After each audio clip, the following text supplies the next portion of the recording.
Chers amis, bonjour et bienvenue à tout le monde. Merci encore une fois de nous recevoir chez nous, chez vous, sur votre fenêtre qui est votre téléphone. Et merci pour tous ceux qui nous suivent pour la première fois. Uber Podcast parle de e-education, c'est-à-dire l'éducation numérique. Il parle aussi du rôle de la femme dans les processus de la paix et parle enfin de l'entrepreneuriat. Mais aujourd'hui, c'est pas du e-education ni du rôle de la femme dans les processus de la paix, mais on va parler de l'entrepreneuriat. Et bienvenue. C'est quoi en fait l'entrepreneuriat? Quoi est l'entrepreneuriat? Du latin prendere ou prehendere qui veut dire prendre. Les mots entreprendre fut propulsé par l'économiste français Jean-Baptiste Say pour désigner une personne qui prend des initiatives économiques s'inspirant du verbe entreprendre, qui veut dire se lancer dans quelque chose. Voilà. Quelqu'un qui veut, par exemple, exercer son économie, c'est pas une activité poulailler, une activité des ventes, par exemple, des crédits téléphoniques, des forfaits internet. Quelqu'un qui prend l'initiative de pouvoir créer une librairie pour des livres et tout. Voilà, il y a beaucoup de choses en fait. Voilà, il est en train de pouvoir faire l'entrepreneuriat. Il est en train de créer une entreprise et tout. Mais l'entrepreneuriat, c'est vivre quelques années de sa vie comme la plupart ne le peuvent pas, afin de vivre les restes de sa vie comme la plupart des gens ne le peuvent pas. Un auteur inconnu l'a dit. L'individu est une condition sine qua non, nécessaire et suffisante pour la création de valeur. Il en détermine les modalités de production, l'ampleur, il en est l'acteur principal. Être entrepreneur, c'est faire des sacrifices, c'est se priver de temps en ne rien faire, mais à exercer son intelligence théorique sur le terrain pour faire quelque chose de concret, de pratique, de réalisable. Et cela ne va pas sans conséquences, parce qu'il en va toujours avec des défis et des risques énormes. Être entrepreneur, en fait, l'entrepreneur est un être passionné, épris de liberté qui se construit une prison sans barreaux. Dans cette définition, l'entrepreneur apparaît comme un individu qui est passionné par ce qu'il fait et qui s'investit donc totalement dans son entreprise. Il aime et cherche. Il cherche également la liberté et se construit une prison sans barreaux. Il ne sera pas indépendant. Non, c'est une illusion, c'est un rêve. Mais il a choisi lui-même les cadres et les conditions de cette indépendance, y compris celle de son éventuelle sortie. En fait, les entrepreneurs doivent être, doivent vraiment être des jeunes, mais ils sont toujours jeunes. Mais aussi, on peut en trouver des entrepreneurs qui sont un peu d'âge avancé et énergétique. En fait, ils ont de l'énergie. Ce sont des jeunes qui ont de l'énergie. Ce sont aussi des vieux qui ont de l'énergie. Entreprendre est souvent un véritable parcours des combattants. Aussi, le fait d'être, par exemple, jeune, dynamique, en bonne santé, constitue un atout appréciable. Il est évident que la jeunesse est une qualité. Et cette qualité est généralement associée à ce que l'on fait à l'entrepreneuriat. Voilà, c'est ce que je voulais dire. Mais également, l'âge ne constitue pas une barrière, aussi pas un frein infranchissable. Le jeune, le vieux peuvent aussi entreprendre. Mais pas n'importe quel vieux. Être entrepreneur, c'est créer. Aussi, c'est innover. De nombreuses personnes pensent que la caractéristique essentielle du comportement entrepreneurial est l'innovation. Mais pas seulement l'innovation, il y a aussi la création. Les entrepreneurs doivent témoigner d'une réelle créativité, d'une capacité d'innover. Leur fonction principale est l'innovation et l'introduction dans un environnement donné. Les nouvelles combinaisons des produits, ici pas des productivités, comme le disait Joseph Alois Schumpeter. Être entrepreneur, c'est le fait aussi d'être un management, c'est manager en fait. Les entrepreneurs sont des organisateurs des processus de création de richesses économiques. Ils poursuivent des opportunités et s'efforcent de les concrétiser en utilisant des techniques appropriées de gestion et de management. Certains auteurs comme Stevenson ou Jarillo s'inscrivent dans cette école et adhèrent à la définition suivante de l'entrepreneur. Donc, un entrepreneur est quelqu'un qui poursuit une opportunité et crée une organisation pour suivre cette opportunité. Mais également, être entrepreneur va du fait que l'on soit également leader, exercer son leadership. Les entrepreneurs ou un entrepreneur est avant tout un leader qui sait animer des équipes, qui s'adapte à leurs besoins et les conduit vers l'atteinte des buts et des objectifs qu'ils s'est assignés. Être entrepreneur dans cette façon, dans cette école, dans cette façon de penser, doit aider ses collaborateurs dans leur développement personnel. Et de ce point de vue, il est beaucoup plus qu'un manager. Il est aussi un leader de peuple. Cependant, avec tout ce qu'on vient de dire, il en va toujours avec l'environnement dans lequel on vit. Il en va toujours avec ce que nous avons comme réalité dans notre propre milieu. Je vais parler peut-être pour mon cas de ma ville, la ville où je suis, la ville de Goma. Dans la ville où je suis, j'imagine que peut-être c'est pareil dans d'autres grandes villes africaines, j'imagine, ou peut-être pire, ou encore moins pire. Goma est une ville attrayante, mais vivre dans cette ville sans moyens est un calvaire. Sans entreprendre est un calvaire. Sans avoir des ressources économiques, c'est un calvaire. La situation de manque de paix, de stabilité, d'insécurité grandissante fait en sorte que l'entrepreneuriat soit difficile dans ma région, dans ma ville, dans notre contrée, dans notre coin, que ça soit chez les jeunes filles et chez les jeunes garçons. Je ne sais pas les réalités d'ailleurs.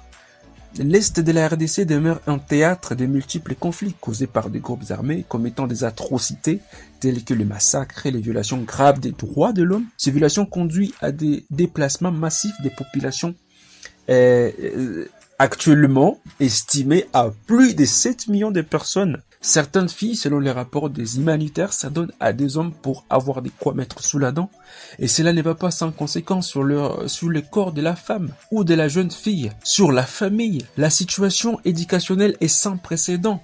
La plupart finissent leurs études, mais il est très difficile de trouver de l'emploi. Et beaucoup tombent au chômage. C'est ainsi que certains se lancent dans l'entrepreneuriat, mais comment? De quelle façon? Ou soit de quelle manière? Avec quelles ressources? Certains entrepreneurs qui prennent des risques d'une façon très souvent est considérée presque pour le plaisir. Dans la réalité, les entrepreneurs, comme la plupart, les individus responsables, essaient de prendre des risques calculés. Dans la mesure du possible, ils développent une habileté à identifier les risques, à estimer leur probabilité d'occurrence et à les réfléchir, aussi pas à réfléchir dessus, aussi pas sur les comportements ou les stratégies qui permettraient de mieux les contrôler, voire le manager. Les risques font très souvent partie des situations dans lesquelles se trouvent les entrepreneurs. Ils sont liés au changement et à l'incertitude. Les entrepreneurs qui réussissent s'efforcent donc de réduire les zones d'incertitude des projets qu'ils développent et des situations qu'ils affrontent. Dans tous les cas, ils se doivent d'accepter l'incertitude et les risques qui lui sont associés. Mais on peut se demander aujourd'hui, pourquoi entreprendre? Quelle est la raison en fait? Les raisons sont multiples. Certains diraient que voilà, c'est pour l'autonomie, l'indépendance, répondre à certains besoins ou à un problème. Par passion, par exemple, d'autres entreprennent par passion, aussi pas d'autres d'une certaine manière à contribuer à l'économie, à créer de la richesse et aussi pas à faire avancer la société. Ou en fait il y a toute une ribambelle en fait des raisons pour pouvoir entreprendre. Mais en vrai, les jeunes aujourd'hui dans ma ville, pourquoi est-ce qu'ils entreprennent? Nous allons seulement rester dans cette partie du pourquoi en fait cet entrepreneuriat et tout, voilà. Certains diront pour être autonome. J'ai rencontré dernièrement un jeune qui vendait des bananes et je lui ai posé cette question: pourquoi tu fais ce que tu fais? Et il me répondra: mais pour ne pas crever de faim chaque jour. C'est vrai aujourd'hui avec le peu de moyens que les jeunes ont, avec le coût de la vie très difficile, il est vraiment très difficile de faire l'entrepreneuriat durable que l'on veut, aussi pas, mais aussi l'on veut garantir demain, l'avenir. Il est très difficile avec les difficultés de notre contrée, avec les difficultés que traversent les jeunes.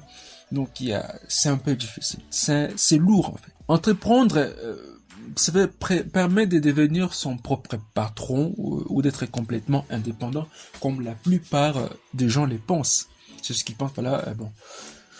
Ben, je vais être libre, je vais pas répondre à une responsabilité, je suis pas à une hiérarchie, voilà, je peux faire ce que je veux quand je veux. Mais en fait, c'est rêver, on est en train de rêver. Beaucoup de personnes rêvent de devenir des entrepreneurs parce que aussi elles ont un très fort besoin d'indépendance. En fait, parce que elles ne supportaient pas, comme je viens de le dire, la hiérarchie et l'inertie des grandes entreprises. Elles idéalisent des small is a beautiful pour c'est pas propre aux petites structures. Voilà, voilà, j'ai un petit truc là. Bon, bien que c'est petit, ben c'est quand même beau, c'est bien et tout ça. Je suis le chef de moi-même. Mais c'est vrai, il y a certaines toujours, je dirais, obligations que l'on devra répondre toujours en tant qu'entrepreneur. Même si, en fait, les besoins d'indépendance est une motivation forte, les entrepreneurs souvent avancés pourraient expliquer l'acte d'entreprendre. En réalité, les entrepreneurs ne sont pas indépendants. Dans leur fonctionnement, que des cadres ou d'autres dirigeants d'entreprise, ils sont dépendants de leurs partenaires financiers, des industries, des commerciaux, de leurs collaborateurs, de leurs clients, de leurs fournisseurs, de leur famille. En fait, ils dépendent en fait d'une grande catégorie de personnes. Et puis, les relations qui ont été nouées avec toutes les parties prenantes impliquent des obligations fortes que d'être responsables se doivent de respecter, voilà, et d'honorer. Il y a des obligations qu'il faut respecter et honorer en tant qu'entrepreneur, parce que si tu prends, je dirais, un contrat avec un fournisseur, il y a des obligations à respecter, il y a des obligations vraiment à honorer. Si tu prends je sais pas, un rendez-vous avec un client et tout ça, en fait, il y a des principes, des responsabilités qu'on doit respecter et honorer. Et pour beaucoup des entrepreneurs, il y a certaines motivations qui sont un peu, je dirais, principales. Par exemple, certains ont besoin justement de s'accomplir, en fait. Voilà. Et d'autres, la recherche, comme je venais de le dire, de l'indépendance. Et pour d'autres, l'envie de développer ses propres idées. Voilà, c'est-à-dire que voilà, je fais telle chose, j'ai mis au point telle application, j'ai mis au point tel produit sur les marchés, j'ai mis au point tel service par exemple sur les marchés. D'autres ont juste besoin de reconnaissance ou la recherche d'un statut social, voilà, par exemple. D'autres, c'est un défi, ils ont un goût du défi, l'envie de relever beaucoup de challenges. Et d'autres, c'est l'estime personnelle en fait, quoi. Mais les conditions de vie du pays ne permettent pas pour certains de pouvoir entreprendre, comme je venais de le dire, surtout dans ma région.